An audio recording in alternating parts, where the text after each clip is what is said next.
So students, आज हम discuss करने वाले हैं ऑर्बिटल वेलोसिटी।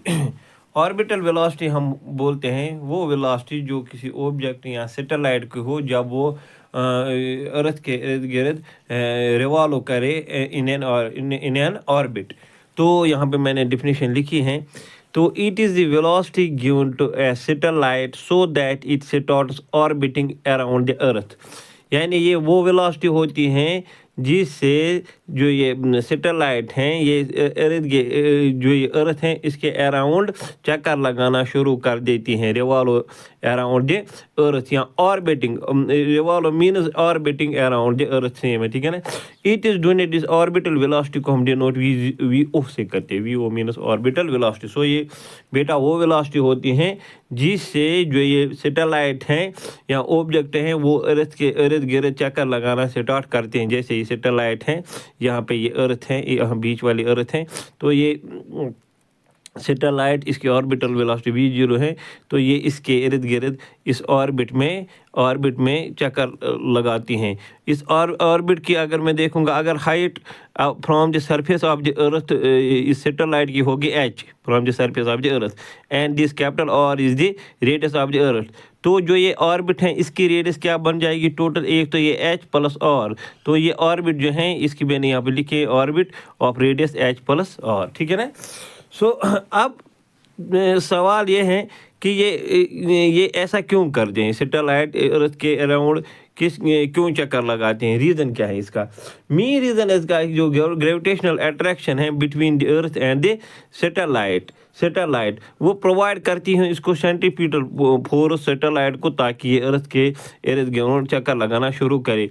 अब वो सेंट्रीपिटल फोर्स आप जानते हो, ये होते हैं वो फोर्स ऑफ ए बॉडी जो बॉडी को इन ए कर्व्ड पाथ या इन ए सर्कुलर पाथ या सर्कुलर पाथ मूव करने में मदद करते हैं। उसको हम बोलते हैं centripetal force.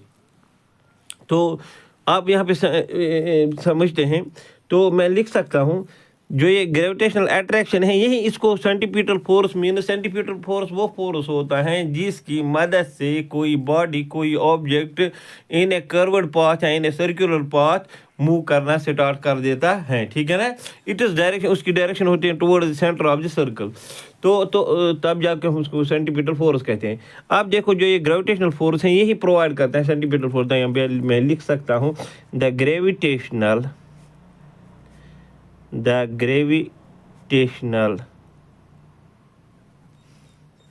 attraction between satellite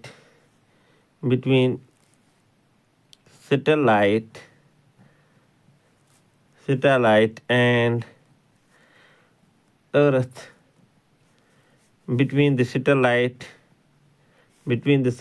and earth provides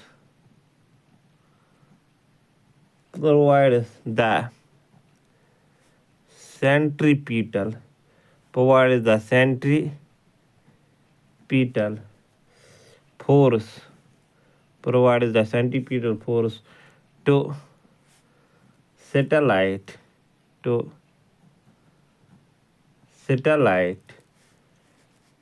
to move around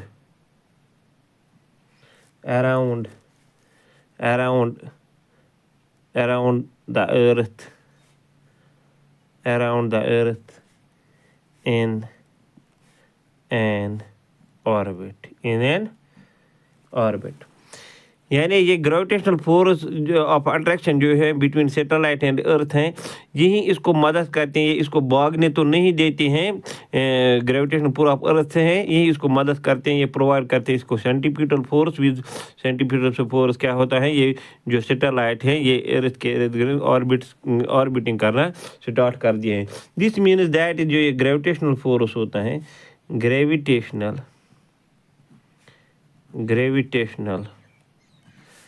force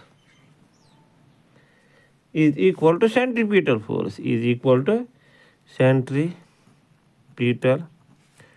force सो अगर मैं ग्रेविटेशनल फोर्स की बात करूंगा पे मैं लिखूंगा ग्रेविटेशनल फोर्स किसके इक्वल होता है by Newton law of gravitation, वो होता है G m1 into m2 divided by distance square.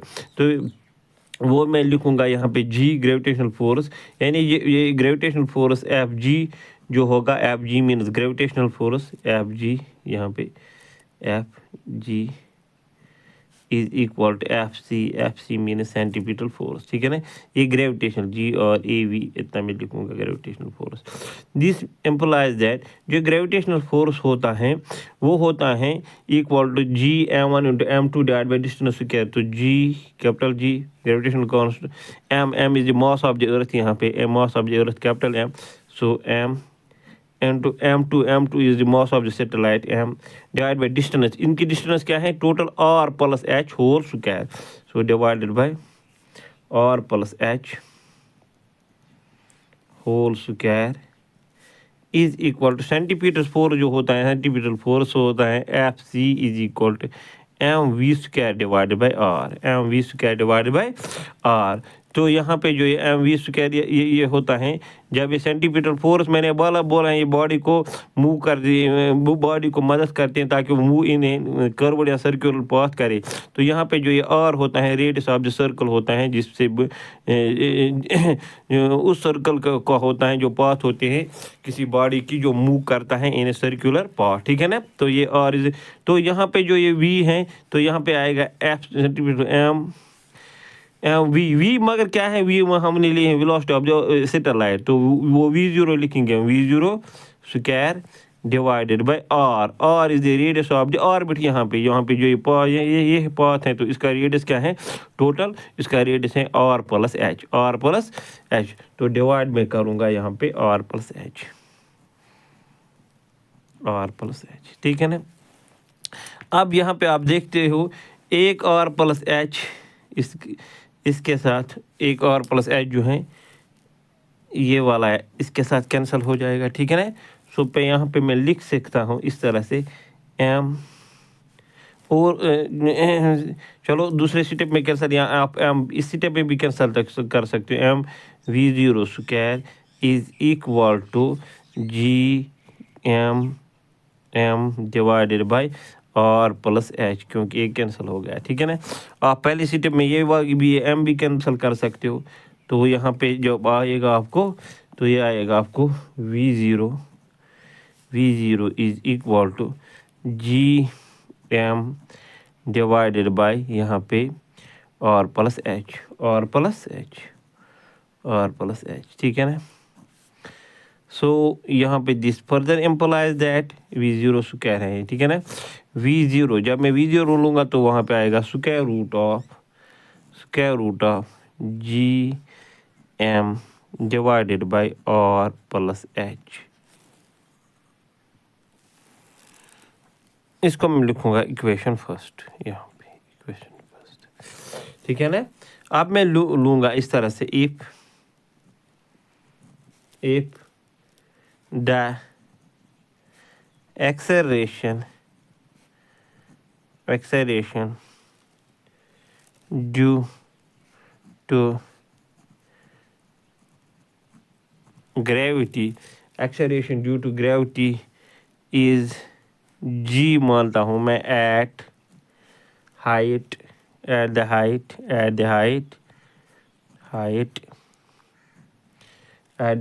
h, then for example मैंने माना एक्सेलरेशन ड्यू टू ग्रेविटी जो है एट द हाइट h, यहाँ पे एक्सेलरेशन ड्यू टू ग्रेविटी वो मैंने g माना, ठीक है ना।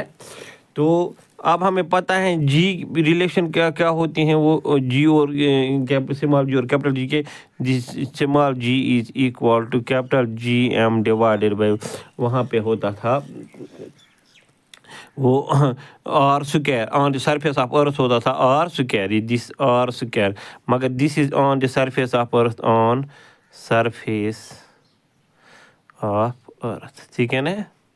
तो सिमिलरली यहाँ पे है ऑन द सरफेस तो नहीं है, एट डिस्टेंस क्या है r प्लस h, तो यहाँ पे जो ये g आएगा g इज इक्वल टू वो आएगा G m divided by distance square मानो वहाँ पे जो ऑन द सरफेस ऑफ अर्थ इनकी डिस्टेंस थी और जब एट या हाइट h लूँगा तो क्या आएगा r plus H whole square, तो यहाँ पे लूँगा मैं r plus H whole square, r plus H whole square. तो यहाँ पे मैं इस कैपिटल G का वैल्यू निकालूंगा, जो ये कैपिटल G आएगा, ठीक है ना, ये G into r plus H whole square, इस G के साथ मल्टीपल आएगा G into r plus H whole square, r plus H whole square divide by क्या आएगा m। तो इसको इस इक्वेशन सेकंड को मैं यूज़ करूँगा इक्वेशन फर्स्ट में, ठीक है ना। तो using second in first we have, तो हमें क्या निकलेगा v0 is equal to under root of पहले g का वैल्यू क्या है, उस g का वैल्यू दे दूंगा मैं, g का वैल्यू है g into r plus H whole square divide by capital m into क्या है, ये तो g का वैल्यू इंटू है रहेगा m divided by r plus H. तो यहाँ पे आप देख सकते हो ये r प्लस एच और ये r प्लस एच कैंसल हो गया, this m and m cancel हो गया। सो जो ये v0 आपको है, v0 is equal to under root of यहाँ पे g into r plus H g into r plus H. तो ये है expression for the orbital velocity of satellite v0 is equal g into r plus H. तो यहाँ orbital velocity का expression हमने निकाला, v0 is equal g into r plus H, bye g is the acceleration due to gravity at height h, r is the radius of this earth, and h is the height of the satellite from the surface of the earth. So आप write down कर सकते हो, यहाँ पर मुझे और जगह नहीं है तो मैं आपको बोलूँगा आप राइट डाउन कर सकते हो। If the satellite is very close to the surface of the earth, if the satellite is very close to the surface of the earth, उस वक्त क्या हम लेंगे, h लेंगे नियरली इक्वल टू जीरो, ठीक है ना। अब जब बहुत ही करीब हो तो नियरली जीरो आएगा, एज कम्पेयर टू रेडियस तो बहुत ही छोटा है वो, तो एज जीरो आएगा। तो उस वक्त जो ये देयरफॉर उस वक्त क्या आएगा v0, ये आप पहले लिख लेना, इसके बाद लिख लेना if the satellite is very close to the surface of the earth then this h is nearly equal to zero, therefore this v0 is equal to under root of, यहाँ पे h तो जीरो आएगा, ये आएगा g into r। और जब आप g acceleration due to gravity दे दोगे वैल्यू 9.8 है वो मीटर पर सेकंड, और रेडियस है 6400 किलोमीटर, इसका 6400 किलोमीटर है रेडियस ऑफ द अर्थ। तो इन दो का जब आप वैल्यू देंगे, यानी रेडियस ऑफ अर्थ कितना है, एक्सेलरेशन, तो टोटल में आएगा आपको 7.92 किलोमीटर पर सेकंड, यानी नियर अगर होगा satellite near the surface of अर्थ तो उसकी ऑर्बिटल वेलोसिटी होगी 7.92 किलोमीटर पर सेकंड।